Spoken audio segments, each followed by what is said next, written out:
Hello everyone, welcome back to my YouTube channel. तो class 10th MP board वाले student के लिए बहुत अच्छी गुड न्यूज़ है। तो देखो, जैसा कि आप लोगों को पता ही था कि एमपी बोर्ड में क्लास 10th में जो बेस्ट ऑफ 5 योजना थी ना, वो बंद कर दी थी। ठीक है, क्या थी वो बंद कर दी थी। सबसे पहले मैं आपको बता दूं कि बेस्ट ऑफ 5 योजना होती क्या है।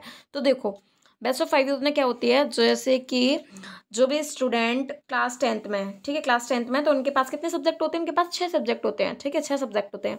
तो बेस्ट ऑफ 5 योजना क्या थी कि जो भी स्टूडेंट एक सब्जेक्ट में फेल हो जाता है, एक सब्जेक्ट में फेल हो जाता है, तब भी उसको पास कर दिया जाएगा, तब भी उसको क्या कर दिया जाएगा, पास कर दिया जाएगा।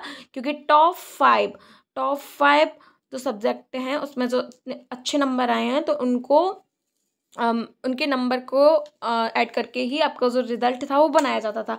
यानी कि आपको एक सब्जेक्ट में अगर स्टूडेंट फेल हो गया है तो उसको पास कर दिया जाता था। लेकिन क्या हुआ था कि इस बार जो आपकी बेस्ट ऑफ 5 योजना थी वो बंद कर दी थी। ठीक है, क्या कर दी थी, बंद कर दी थी। और ऑफिशियल नोटिस भी आ गया था कि ये योजना है वो बंद है इस बार। ठीक है, बेस्ट ऑफ 5 योजना।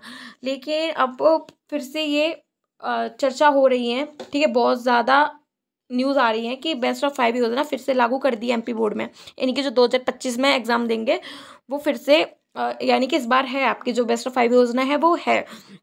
तो क्या है पूरी न्यूज़, अपन इसको आज पूरी देखेंगे अच्छे से कि क्या वाकई है आपकी बेस्ट ऑफ 5 योजना इस बार या नहीं, पूरा अपन देखेंगे। तो देखो, एक और मैं बता दूं, जैसे बेस्ट ऑफ 5 योजना में एक सब्जेक्ट में फेल हो जाते हैं तब आपको पास कर दिया जाता है। अगर 2 सब्जेक्ट में फेल हो जाते हैं तो फिर आपकी सप्लीमेंट्री आती है। ठीक है, तो आपकी सप्लीमेंट्री आती है। अगर फिर बेस्ट ऑफ 5 योजना ना होती तो फिर क्या करना पड़ता, आपको 6 सब्जेक्ट में पास होना पड़ता। अगर आप एक सब्जेक्ट में फेल होते, बेस्ट ऑफ 5 योजना अगर नहीं होती तो फिर आपकी सप्लीमेंट्री आती। 2 सब्जेक्ट में फेल होती तो फिर आप फेल ही हो जाते। तो देखो, देखते हैं अपन क्या है क्या नहीं। तो चलो देखते हैं। देखो, मैं इसका रीजन बताऊं कि जो आपकी बेस्ट ऑफ 5 योजना थी वो बंद क्यों कर दी थी इस बार। मतलब आ गया था आपका ऑफिशियल नोटिस, इस बार देखो क्यों बंद कर की जा रही थी। ठीक है, अब नहीं है। देखो, गुड न्यूज़ तो ये है कि नहीं है आपकी बेस्ट ऑफ 5 योजना, इस बार है आपकी। यानी कि बेस्ट ऑफ 5 योजना का लाभ मिलेगा क्लास 10th वाले स्टूडेंट को। ठीक है, अब देखो बंद क्यों कर दी थी।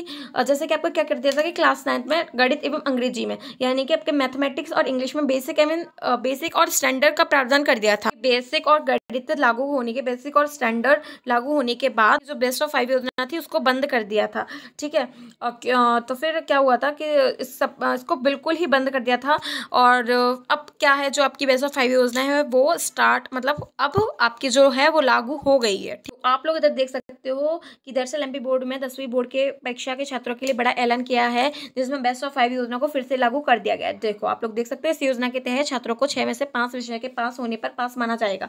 ठीक है, छात्रों को इन 5 विषयों में न्यूनतम 33 अंक प्राप्त करने लाने होंगे। अगर कोई छात्र किसी एक विषय में कमजोर हो तो बाकी 5 विषय में अच्छे अंक लाकर वो पास हो सकता है। तो फिर छात्रों के मानसिक तनाव को कम करने के लिए, परीक्षा प्रक्रिया को सरल बनाने के लिए फैसला लिया गया है। तो फाइनली आपको बेस्ट ऑफ 5 योजना है। ठीक है, बहुत अच्छी न्यूज़ है। तो बस अगर एमपी बोर्ड से रिलेटेड और भी खबरें चाहिए तो प्लीज़ लाइक कर देना वीडियो को एंड शेयर कर देना और सब्सक्राइब कर लेना, बेल आइकन को भी प्रेस कीजिए, क्योंकि अगर मैं कोई वीडियो अपलोड करती हूँ तो उसका नोटिफिकेशन आप तक पहुँचता रहे। Okay friends, thank you.